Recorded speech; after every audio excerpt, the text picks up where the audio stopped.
Bismillahirrahmanirrahim. Assalamualaikum warahmatullahi wabarakatuh. Bertemu lagi pada mata kuliah wawasan keilmuan teknologi dan lingkungan. Masuki minggu ke 11 ya, minggu ke 11 ini pertemuan ketiga kita. Minggu lalu kita sudah membahas tentang prinsip konsep perkembangan teknologi. Sekarang kita masuk ke perkembangan teknologinya itu sendiri. Masih bersama saya Setiawan Petrasya, Ketua Jurusan Program Studi Peternakan Sulawesi Barat. Sebelumnya saya bacakan dulu capaian pembelajaran mata kuliah yang akan kita capai pada pertemuan kali ini. Pertama, ini capaian pembelajaran mata kuliah. Ini memiliki, setelah mengikuti perkuliahan, ini kalian sebagai mahasiswa itu dapat memiliki wawasan tentang proses pembentukan dan perkembangan serta manfaat ipteks. Kemudian memahami pentingnya ipteks yang berwawasan lingkungan dan pembangunan peradaban manusia, serta memiliki sikap bertanggung jawab dalam mengkaji dan memanfaatkan ipteks dan lingkungan. Sedangkan untuk capaian pembelajaran mata kuliah untuk hari ini ada dua. Yang pertama, setelah mengikuti perkuliahan, ini kalian dapat menjelaskan perkembangan teknologi dari masa ke masa. Nanti kita akan jelaskan seperti apa perkembangannya. Kemudian yang kedua itu setelah mengikuti perkuliahan, kalian dapat mengetahui dan dapat menjelaskan apa itu engineer, yang berperan dalam sejarah pengembangan teknologi, serta penemuan-penemuan teknologi apa yang dihasilkan dan memiliki manfaat bagi perkembangan ilmu pengetahuan dan teknologi sampai saat ini.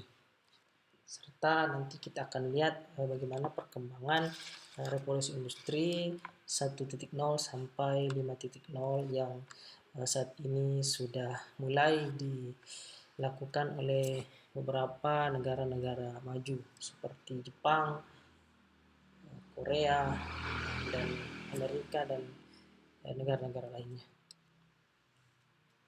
Oke, pertama kita mulai dari perkembangan teknologi dulu, sejarahnya dulu. Nah, ini dimulai dari penemuan teknologi terpenting di masa lampau. Jadi ini termasuk teknologi pertama yang ditemukan pada masa lampau, yaitu ini dia, penggunaan api. Nah, jadi ini termasuk teknologi awal yang ditemukan yang kemudian merubah tatanan dan struktur masyarakat pada saat itu. Nah, jadi penggunaan api ini pada masa prasejarah, masa zaman purba ini ditemukan, tidak sengaja ditemukan, kemudian digunakan untuk memenuhi kebutuhan hidup. Nah, dampaknya ada. Nah, ini sangat merubah struktur sosial masyarakat, terutama dalam segi ini meningkatkan kesehatan, kemudian berkembangnya kuliner pada saat itu dari makanan yang dimakan mentah kemudian bisa diolah, baik itu dengan cara dibakar, direbus, dan lain-lain. Kemudian adanya pertumbuhan dan penyebaran penduduk. Nah, ini dari nomaden kemudian menjadi masyarakat pertanian dan masyarakat yang menetap padat, seperti yang saya jelaskan minggu lalu. Kemudian berkembangnya teknologi metalurgi, seperti peleburan besi, besi tempah. Kemudian hal ini juga merubah struktur budaya yang dahulunya hanya tinggal berpisah-pisah, kemudian tinggal berkelompok membentuk suatu kumpulan yang disebut sebagai desa sampai saat ini.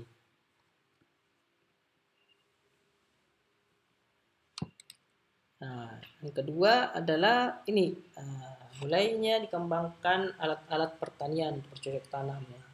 Hal ini terjadi karena yang awalnya mereka berpindah-pindah mencari tempat-tempat yang kaya akan sumber daya alam dengan cara berburu, kemudian mereka berubah setelah menemukan api tadi, merubah pola kehidupan mereka dari berpindah-pindah menjadi menetap. Nah, karena mereka menetap, mau tidak mau mereka harus mengelola sumber daya alam dengan cara bercocok tanam untuk memenuhi kebutuhan sehari-hari, kebutuhan hidup mereka. Nah, karena hal ini eh, harus dipenuhi, maka mereka mulai bercocok tanam dan mengembangkan alat-alat yang digunakan dalam bercocok tanam. Nah, dampaknya ini menetapnya sebagian besar suku bangsa nomaden. Nah, jadi dari yang nomaden tadi kemudian menjadi maden. Nah, akhirnya berubah budaya masyarakat menjadi budaya mukim. Mereka memukim, membentuk suatu desa. Nah, kemudian membentuk suatu desa, membentuk suatu suku, ditentukannya kepala suku, dibuatnya bahasa dan lain-lain. Nah, ini berkembangnya jenis tanaman karena sudah mulai dilakukan cocok tanam, berkembang jenis tanaman pangan, kemudian berkembang juga jenis makanan serta olahannya karena sudah ada penemuan api tadi. Ini contohnya penggunaan alat pertanian sederhana ini alat bajak dari kayu dengan menggunakan tenaga dari binatang seperti yang saya jelaskan minggu lalu. Nah, selanjutnya kemudian berkembang dari berdoaan api, bercocok tanam. Nah, mulai ditemukan adanya roda. Nah, roda ini digunakan sebagai alat untuk memudahkan dalam mobilisasi, dalam pengangkutan barang-barang. Nah, meskipun sebenarnya mudah menggunakan tenaga hewan, namun dengan bermuatan roda maka ini akan lebih memudahkan lagi. Nah, ini penemuan roda. Nah, dampaknya terjadinya perpindahan penduduk dengan cepat. Nah, karena sudah ada roda, kemudian dibuat alat transportasi sehingga memudahkan mobilisasi penduduk. Nah, ini terbukanya daerah-daerah baru dari suatu tempat desa, kemudian berpindah lagi ke desa lain, terbentuk lagi suatu desa, dan seterusnya seperti itu. Kemudian terbentuknya suatu komunikasi antara satu desa dengan lain, berubahnya struktur budaya, dan sebagainya. Nah, ini terutama yang sangat menonjol adalah perkembangan teknologi transportasi pada masa ini. Nah, kemudian ditemukannya lagi mesin uap. Nah, kalau tadi masih menggunakan tenaga hewan, menggunakan tenaga manusia, kemudian ditemukan mesin uap. Nah, dengan adanya mesin uap, maka banyak dampak yang terjadi seperti mulainya berkembangnya dunia industri. Nah, ini sudah masuk ke revolusi industri ya. Masuk revolusi industri yang terjadi di Inggris, sehingga terbentuklah perkembangan industri 2.0 yang kemudian pertamanya satu ini menjadi 2.0. Berkembangnya dunia industri, transportasi, komunikasi, meningkatnya produktivitas, munculnya kelas buruh majikan. Nah, ini karena sudah ada industri maka ya mau terjadi pemisahan antara pekerja dan majikan. Nah, itu seperti yang saya jelaskan minggu lalu bahwa pada masa masyarakat industri ini ya sudah ada pemisahan antara masyarakat produsen dan masyarakat konsumen. Jadi ada pemisahan antara buruhnya, majikannya, dan konsumennya. Nah, ini sudah ada sistem kapitalisme karena sudah ada pemilik modal, kemudian munculnya masalah lingkungan. Nah, ini terutama masalah lingkungan. Minggu lalu saya jelaskan terjadi eksploitasi sumber daya alam karena mesin-mesin menggunakan sumber daya alam yang berupa energi gas yang berasal dari energi fosil. Nah, itu harus dieksploitasi, makanya terjadi kerusakan alam, terutamanya juga pencemaran lingkungan dari pencemaran yang dilakukan oleh industri-industri. Kemudian berubahnya budaya menjadi lebih meningkat dibandingkan budaya-budaya pada masyarakat pertanian. Nah, ini kemudian berkembang lagi penemuan bubuk mesiu. Bubuk mesiu ini sudah mulai digunakan sebagai bahan peledak. Terbuat dari campuran belerang, arang, dan kalium nitrat. Nah, ini eh, berfungsi dalam membakar sangat cepat bahan pendorong pada senjata api dan kembang api. Nah, museum ini gunakan sebagai bahan pendorong. Makanya senjata api itu digunakan museum untuk mendorong timahnya yang kemudian akan menjadi panas dan sangat cepat. Nah, jadi awalnya itu digunakan sebagai senjata api dan kembang api. Digunakan sebagai tangga pendorong kembang api supaya kembang api dapat melesat naik ke atas dan meledak. Nah, ini ditemukan oleh ahli kimia Cina pada abad ke-9. Dengan dia melakukan percobaan, kemudian membuat ramuan kehidupan abadi. Ternyata dia menemukan bubuk mesiu ini. Nah, bubuk mesiu ini pun kemudian memberikan dampak yang sangat besar pada perkembangan teknologi, utamanya merubah wajah dunia dalam hal perang. Hanya perang ini banyak museum ini digunakan dalam sistem pemerangan dari zaman dulu sampai sekarang. Nah, berkembang lagi menjadi adanya penemuan listrik. Nah, ini penemuan listrik tentu saja penemuan listrik ini bukan cuma satu orang ya yang berjasa dalam penemuannya. Ini banyak peneliti, banyak penemu yang kemudian sangat berjasa dalam penemuan listrik. Seperti tokoh-tokoh yang berprestasi seperti De Coulomb, Alexander Volta, Hans Ørsted, dan Marie Ampère. Ini makanya nama-nama mereka ini biasanya digunakan sebagai satuan listrik, baik itu voltase maupun ampere. Namun yang sangat berjasa sebagai perintis dalam penelitian listrik ini ada Michael Faraday, kemudian Michael Faraday yang merupakan ilmuwan Inggris yang menemukan motor listrik. Nah, motor listrik inilah yang kemudian memperbanyak muatan listrik, Michael Faraday. Dampak yang ditimbulkan ini merubah budaya manusia dan perangkat elektrik. Nah, yang dulunya masih manual, sekarang sudah ada listrik. Bahkan masyarakat saat ini ya, bisa dibilang sangat tergantung pada listrik. Mati listrik saja beberapa menit ini sudah membuat kita kewalahan untuk melakukan sesuatu. Apalagi pada saat malam hari, ini hampir tidak ada aktivitas yang bisa dilakukan jika listrik tidak ada. Nah, ini tokoh-tokoh yang berperan dalam penemuan listrik. Ada Michael Faraday, Marie Ampère, Hans Christian Ørsted, Alexander Volta, dan Charles Augustin de Coulomb. Nah, oke, kita lanjut ke perkembangan teknologi menurut Alvin Toffler. Nah, sebenarnya minggu lalu ini sudah dibahas Alvin Toffler. Namun kita jelaskan kembali. Menurut Alvin Toffler ini perkembangan teknologi ada tiga gelombang, disebut dengan the third wave oleh Alvin Toffler.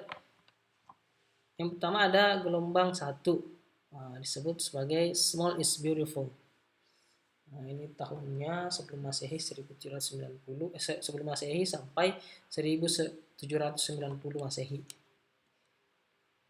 Nah, ciri-ciri masyarakat pada saat ini gelombang pertama adalah ini berkembangnya masyarakat pertanian. Kemudian mulai bercocok tanam untuk memenuhi kebutuhan keluarga atau produsen sekaligus konsumen. Nah, ini artinya mereka yang bercocok tanam, mereka juga yang mengkonsumsi. Belum ada pemisahan antara produsen dan konsumen. Pasar tidak terlalu penting karena masih mandiri, dan keluarga merupakan keluarga besar, ya jelas ini. Nah, berkomunikasi dengan suara oral, masih oral. Nah, jadi kalau masih jauh di sana masih teriak, kayaknya orang-orang dulu itu suaranya keras, karena ini belum ada alat komunikasi. Kemudian masuk ke gelombang kedua tahun 1390 Masehi sampai 1170 Masehi. Nah, disebut dengan big is beautiful. Nah, jadi yang besar itu yang bagus. Ciri-cirinya ini sudah masuk ke revolusi industri ya.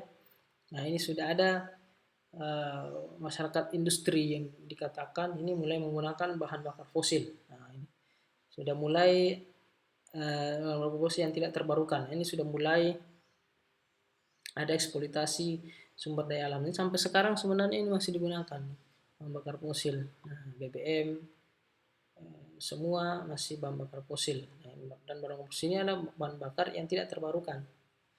Ya langsung habis saja kalau sudah dipakai. Nah, kemudian mesin-mesin dirancang untuk produksi semuanya masuk revolusi industri. Kemudian keluarga inti lebih dipentingkan dan berkomunikasi dengan media kertas. Nah, ini sudah ada media komunikasi yang berupa surat, sudah mulai surat melalui tulisan tangan kertas, melalui pos, sudah ada. Nah, ini memahami tepat waktu. Nah, ini sudah mulai ini ada istilahnya time is money, waktu adalah uang. Nah, ini sudah mulai dikenal pada saat ini. Kemudian manusia mendominasi alam. Manusia yang mengelola semua alam, termasuk yang paling menonjol pada waktu ini adalah eksploitasi sumber daya alam secara besar-besaran dan tidak memperhatikan kerusakan lingkungan, sehingga pada gelombang kedua ini banyak terjadi kerusakan lingkungan, terutama pencemaran lingkungan yang diakibatkan oleh kegiatan industri besar-besaran. Terjadi pemborosan sumber daya alam, utamanya ini urbanisasi terjadi mana-mana karena kebutuhan tenaga kerja di perkotaan ini banyak dilakukan, maka urbanisasi banyak terjadi. Penjajahan dan pergerakan nasional ini banyak terjadi. Ini sudah masuk, sudah mulai perang dunia. Nah, kemudian masuk ke gelombang ketiga, small within big is beautiful. Nah, ini sudah ada penggabungan antara yang gelombang pertama dengan gelombang kedua. Nah, sehingga disebut small within big is beautiful. Ciri-cirinya apa?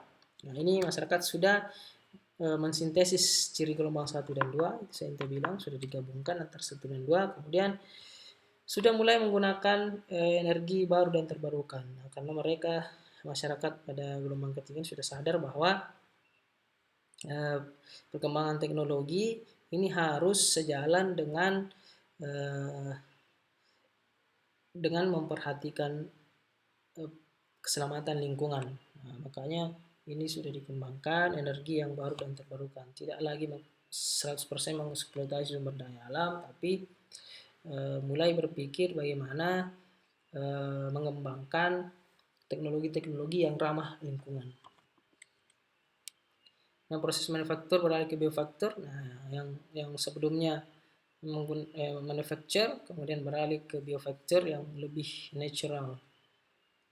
Konsumen produksi barang sendiri. Mulai memproduksi barang sendiri, kemudian terjadi deurbanisasi. Nah, yang tadinya dari kota, nah ini kemudian merasa bahwa ini kota sudah semrawut. Nah, ini mulai deurbanisasi.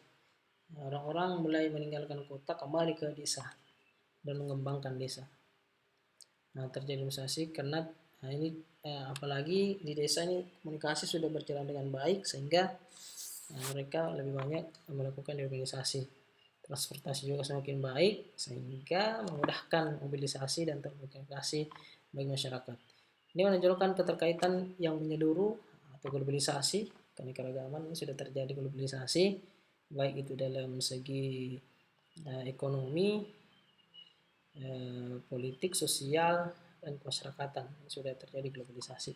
Jadi tidak ada lagi sekat antar negara, itu sudah sangat sedikit.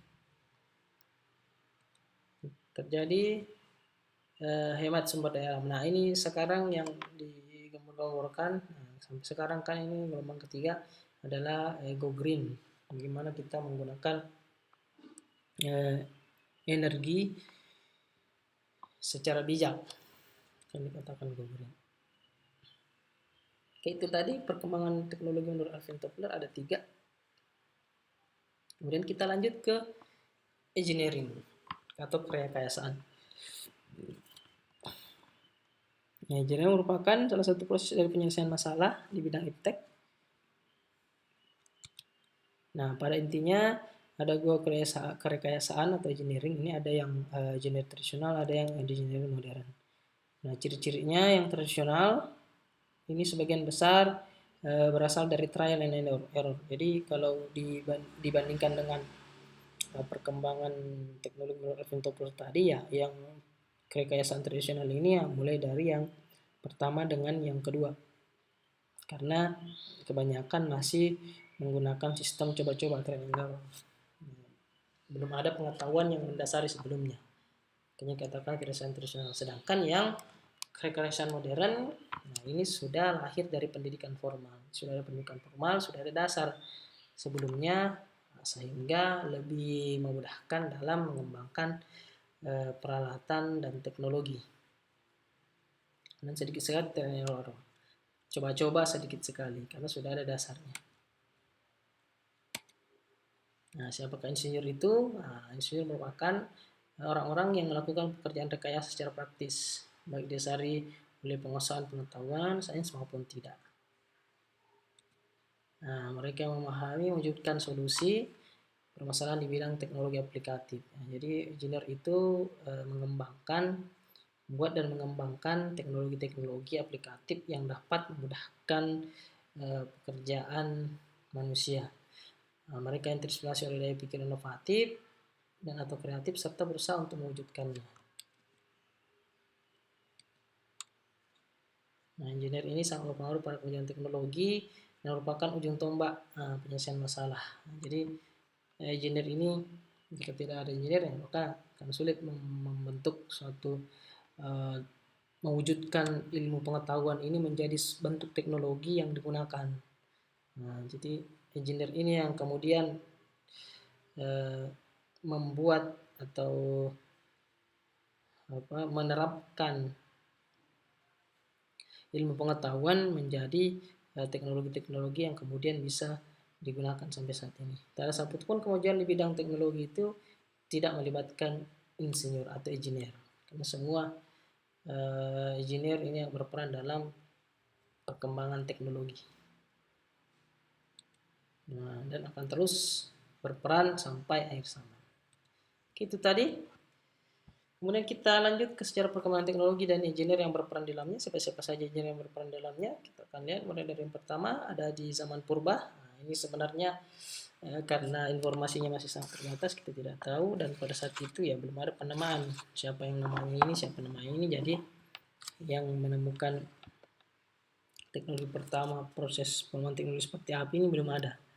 Nah, di zaman batu ciri-cirinya ilmu yang dikembangkan adalah kemampuan yang mengamati, kemampuan membedakan, kemampuan memilih, dan kemampuan melakukan percobaan. Jadi trial and error. Nah, sekarang masih terbatas pada proses trial and error. Masih dilakukan trial and error. Jadi proses ditemukannya api itu masih sebatas proses coba-coba. Kemudian berdasarkan proses tersebut, lambat laun terjadi suatu kemampuan dalam melakukan pekerjaan. Nah, ini penemuan terbaru yang paling terkenal atau paling mutakhir pada zaman purba. Nah, yang pertama ada api, buat api. Kemudian dengan adanya api, mereka sudah mulai mengembangkan teknologi pertanian, cari umbi-umbian, kemudian bercocok tanam. Setelah itu teknologi pengairan, ladang-ladang mereka dengan mengalirkan air ke tempat yang memerlukan atau membuat irigasi pertanian menjadi lebih baik. Kemudian, nah ini sudah masuk zaman besi. Mereka menggunakan api untuk meleburkan logam, kemudian membentuknya menjadi alat-alat yang diperlukan untuk memudahkan pekerjaan sehari-hari, baik itu bercocok tanam maupun dalam membuat perkakas atau peralatan-peralatan rumah tangga mereka. Ini logam tembaga menjadi peralatan dengan cara dipanaskan atau dituang dalam cetakan hingga menghasilkan alat yang diinginkan. Nah, ini teknologi pengolahan logam. Baik, kemudian pada zaman logam dan besi itu didesain alat-alat dan senjata untuk berburu. Masuk ke zaman Yunani kuno. Nah, ini tahun 6 sebelum Masehi sampai 6 Masehi. Nah, ini ada beberapa engineer yang berperan, penemu yang berperan seperti pada zaman ini dianggap sebagai zaman keemasan. Ini ada engineer Archimedes. Nah, ini Archimedes merupakan orang matematikawan. Nah, dia menemukan tuas sebagai sistem katrol. Jadi atau disebut dengan pesawat sederhana. Jadi tuas ini memudahkan dalam mengangkut benda-benda yang berat dengan sedikit tenaga. Nah, kalau dicontohkan di sini ini 10 kg bisa diangkut dengan menggunakan tenaga 2 kg saja. Memudahkan ini pada zaman itu Archimedes pada saat itu memudahkan pengangkutan kapal dengan merancang memudahkan pengangkutan kapal dengan sistem katrol, kemudian rancangan model planetarium yang dapat menunjukkan gerak matahari, bulan, planet, dan kemungkinan rasi bintang di langit. Nah, itu yang ditemukannya. Kemudian yang kedua ada Heron. Nah, dia menemukan sistem turbin untuk penggerak mesin uap. Yang ketiga pada zaman pertengahan tahun 31 sebelum Masehi sampai 680 Masehi ada beberapa perkembangan iptek ini. Yang mendominasi adalah engineer-engineer dalam dunia Islam. Nah, ini sudah mulai menonjol. Nah, pada cendekiawan Muslim dan Barat ini menemukan penerjemahan karya klasik dari Yunani yang tadi yang sebelumnya, zaman sebelumnya, Romawi kuno dan Persia, kemudian dipadukan dengan Al-Quran sehingga melahirkan pemikiran baru dalam bidang iptek. Nah, fase ini mendorong perkembangan pengetahuan di masa-masa berikutnya. Nah, ini merupakan fase kejayaan atau fase emas perkembangan teknologi. Nah, para ahli Islam pada saat itu menaruh perhatian besar terhadap iptek bidang-bidang kedokteran, kemudian obat-obatan, astronomi, kimia, ilmu-ilmu bumi, tumbuh-tumbuhan, dan sebagainya. Banyak sekali. Nah, ini adalah engineer-engineer yang berperan dalam perkembangan iptek pada masa ini tadi, pertengahan. Nah, ada yang pertama ini Bapak Mekanika Modern dari Mesopotamia. Nah, namanya Abu al-Iz Ibnu Ismail Ibnu al-Razaz al-Jazari, tapi disingkat dengan nama al-Jazari. Nah, ini banyak sekali penemuan yang dilakukan. Nah, ini dia menghasilkan 10 jam air dan lilin, kemudian 10 bagian air dan bagian untuk minum, 10 kendi dan baskom untuk operasi darah dan berwudu sebelum sholat, 10 air mancur yang bisa berubah bentuknya secara periodik, kemudian 5 mesin perangkat sekaligus pemeliharaan air, dan 5 perangkat mekanik lainnya. Ini banyak sekali yang ditemukan oleh dia. Dia insinyur, ahli matematika, matematikawan, ahli astronomi, dan seniman. Kemudian ini keturunan Rasul, penemu peta. Namanya Abu Abdullah Allah Muhammad Al-Idris Al-Qurtubi Al-Hasani Al-Sabti. Nah, dia penemuannya itu peta bumi atau globe. Nah, dia menemukan globe. Kemudian membuat buku obat-obatan. Nah, dan ensiklopedia analisis ekonomi, politik, budaya, dan geografi. Jadi orang-orang dulu ini keahliannya sangat banyak ya. Sangat banyak dan mampu menghasilkan benda-benda yang atau teknologi-teknologi yang memudahkan kehidupan manusia. Nah, ini tadi Al-Jazari, penemuan yang paling besar dan masih ada sampai sekarang digunakan adalah jam. Dia mulai jam, dan jam yang dibuat yang pertama adalah jam gajah. Ini jam gajah. Penemu pertama konsep robotika. Nah, ini konsep robotika juga, jam gajah. Nah, ini di orang menunggangi gajah, di atasnya ada burung elang. Dipanggil Al-Jazari karena lahir di Al-Jazira, sebuah wilayah yang terletak di antara Tigris dan Efrat di Irak. Kemudian ada Al-Jahiz. Al-Jahiz ini adalah ilmu hewan. Nah, dia adalah bapak ilmu dokter hewan. Nah, dia adalah biolog, teolog, poligraf kosmo, pengeksplorasi ilmu baru. Dia adalah pakar hewan. Kemudian ada Al-Biruni. Nah, ini dia astrolog juga, astrolog, dan Al-Ustawani. Nah, ini dia menemukan alat untuk menghitung keliling bumi dan ketinggian gunung. Nah, tidak hanya dapat mengukur gerak benda langit, tapi juga bisa mengukur lokasi-lokasi di bumi yang sulit dijangkau seperti gunung. Nah, dia mengembangkan astrolog Ustawani namanya. Kemudian, ini bapak yang menemukan pesawat sebenarnya, namanya Ibnu Firnas, Abbas Ibnu Firnas. Ini di Engineering Discover of Fly Ornithopter. Ibnu Firnas yang menemukan pesawat pertama kali. Nah, ini Al-Kindi, penemu minyak wangi, obat-obatan. Nah, dia menemukan bagaimana cara melakukan proses destilasi, evaporasi, dan filtrasi, sehingga dia menemukan minyak wangi. Al-Kindi. Kemudian Ar-Razi, ini adalah bapak penemu sabun. Dia ahli bidang kimia. Melalui teknologi kimia dia menemukan sabun. Ibn Sina, sampai sekarang ini masih dikenal, ini adalah bapak kedokteran. Bahkan sudah ada rumah sakitnya, rumah sakit Ibn Sina. Dia adalah penemu yang banyak mengembangkan ilmu-ilmu kedokteran. Ibn Sina. Ada Muhammad bin Musa al-Khwarizmi. Ini al-Khwarizmi dikenal sebagai bapak matematika. Dia merupakan penemu aljabar.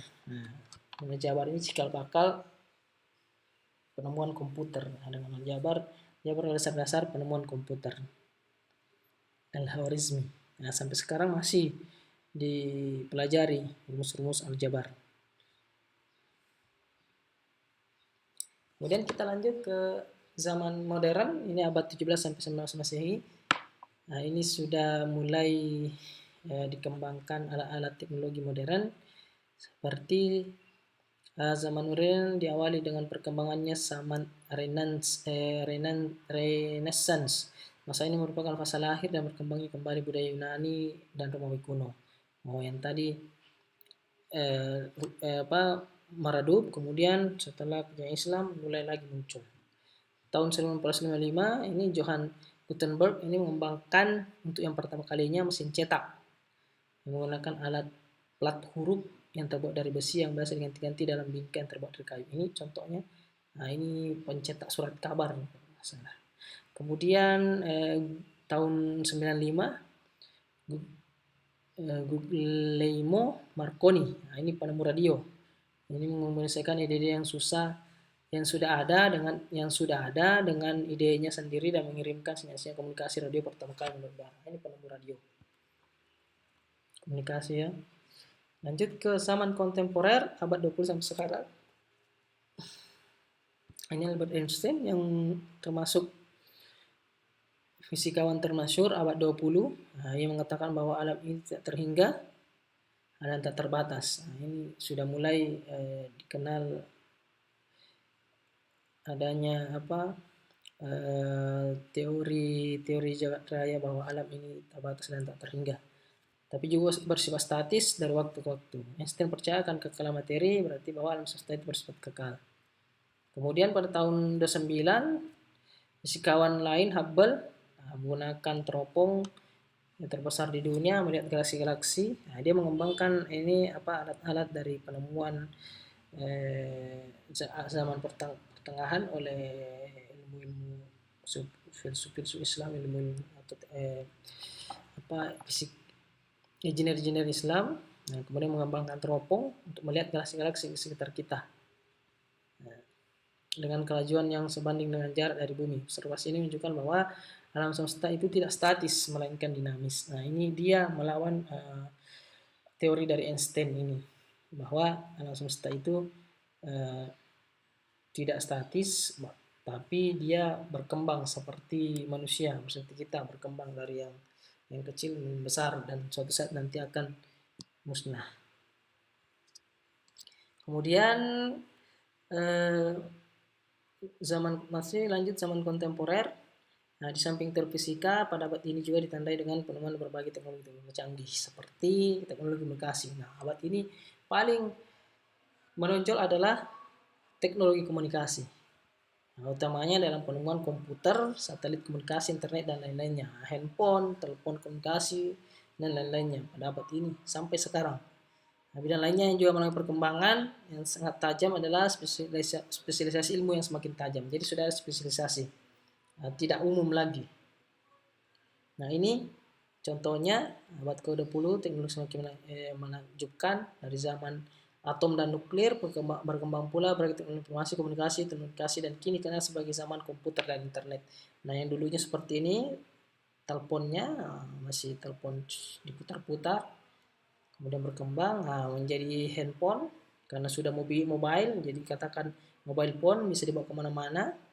Dulunya besar, kemudian jadi kecil, kemudian sekarang menjadi layar sentuh, seperti saat ini. Nah, ini kemudian kita lanjut ke revolusi industri, yang seperti saya bilang tadi, dimulai pada abad ke-18, ini 1.0, revolusi industri, kemudian abad ke-19, 2.0, abad ke-20, 3.0, abad ke sekarang, 4.0, bahkan dari 4.0 ini sudah dikembangkan lagi 5.0 atau masyarakat realizing society 5.0 namanya. Nah, di 4.0 ini sudah dikembangkan intelligence production atau artificial intelligence atau kecerdasan buatan. Nah, ini sudah robot-robot sudah dikembangkan, kemudian sudah mulai nirkabel, tidak menggunakan kabel tapi menggunakan pemancar wifi, tidak menggunakan kabel lagi. Nah, ini sudah dikembangkan big data, cloud, tempat penyimpanan data yang virtual. Kemudian lanjut ke ini realizing society 5.0. Ini kita sudah mengarah ke sini ya. Nah, jadi sudah ada kombinasi antara perkembangan teknologi 4.0 ke dalam masyarakat. Kita sudah menggunakannya, baik itu IoT, Internet of Things, kemudian big data, big data seperti Google dan lain-lain, kemudian artificial intelligence, kemudian robot yang sudah digunakan. Seperti apa contohnya? Ini perkembangannya dari 1.0 dari zaman purba, kemudian agrarian 2.0, kemudian 3.0 sudah masuk revolusi industri. Nah, sampai saat ini adalah 4.0. Nah, ini sudah ada alat perkembangan teknologi terutama dalam bidang teknologi informasi dan komunikasi yang sangat pesat. Sekarang sudah entering the society 5.0. Nah, ini sudah dimasukkan ke dalam kehidupan masyarakat. IoT, Internet of Things, Big Data, Artificial Intelligence ini sudah dimasukkan ke kehidupan masyarakat. Nah, misalnya ini Big Data, nah ini data-data kesehatan, semua data-data yang penting terhadap kita ini sudah dimasukkan ke cloud semua. Jadi pada saat dibutuhkan ini tinggal dibuka saja, jadi sudah ada, baik itu data kesehatan dan lain-lain. Nah, begitu pula dengan pengembangan teknologi robot, teknologi cultivate ini contohnya teknologi cultivate dari Monozukuri, ini menciptakan mobil tanpa supir dan lain-lain. Nah, ini contohnya healthcare. Nah, yang sebelumnya, ini masih pusing kalau kita ke rumah sakit, pusing ini kemana, ini bingung. Nah, dengan perkembangan 5.0 ini sudah ada data-data yang kita sudah masukkan di misalnya iCloud. Nah, ini kita tinggal konsultasi di rumah saja, tidak usah ke rumah sakit. Nah, ini sudah ketahuan penyakitnya apa, sudah terdata, tercatat semua. Nah, kita bisa conference saja. Kemudian mobilisasi. Nah, ini biasanya ini yang sebelumnya kita dari rumah naik mobil ke rumah sakit, kemudian kembali lagi. Nah, sekarang pada saat 5.0, ini sudah bisa menggunakan mobil nantinya ini sudah bisa menggunakan mobil tanpa supir. Nah, ini otomatis membawa dari rumah ke rumah sakit atau mengirim paket obat-obatan ini menggunakan drone. Nah, ini dalam segi infrastruktur. Nah, yang dulunya ini masih terjun langsung engineer-nya di tempat untuk melihat kerusakan jembatan misalnya, kemudian bendungan dan lain-lain. Nah, di era 5.0 ini ya ini sudah ada alat sensor namanya pendeteksi. Nah, jadi engineer-nya tidak usah turun langsung ke lapangan, tinggal mengecek saja dari handphonenya misalnya, sudah bisa ketahuan kondisi dari jembatan, gedung, terowongan, kemudian apa namanya ini bendungan masih kuat atau tidak. Nah, ini dari segi fintech, financial technology. Nah, ini yang sebelumnya kita harus ke bank, ke teller, ke ATM untuk melakukan pertukaran mata uang. Nah, nantinya ini tinggal menggunakan HP saja. Ini sudah bisa melakukan pertukaran uang currency, misalnya contohnya ini dari dolar ke yen, dari yen ke dolar. Itu kemudian yang diterapkan di 5.0. Nah, itu yang bisa saya jelaskan pada kesempatan kuliah pada kali ini. Semoga bisa dimengerti, bisa dipahami. Jika ada pertanyaan yang sungkan-sungkan, silakan bertanya di WA group yang sudah kita bentuk dan kita akan mendiskusikannya. Kita sama-sama belajar ya. Mungkin cukup sekian pada kesempatan kali ini. Sampai jumpa minggu depan. Saya harapkan kalian tetap belajar dan mengulang-ulang kembali dari materi pertama sampai materi ketiga. Nah, jangan lupa mengerjakan tugasnya. Saya tutup.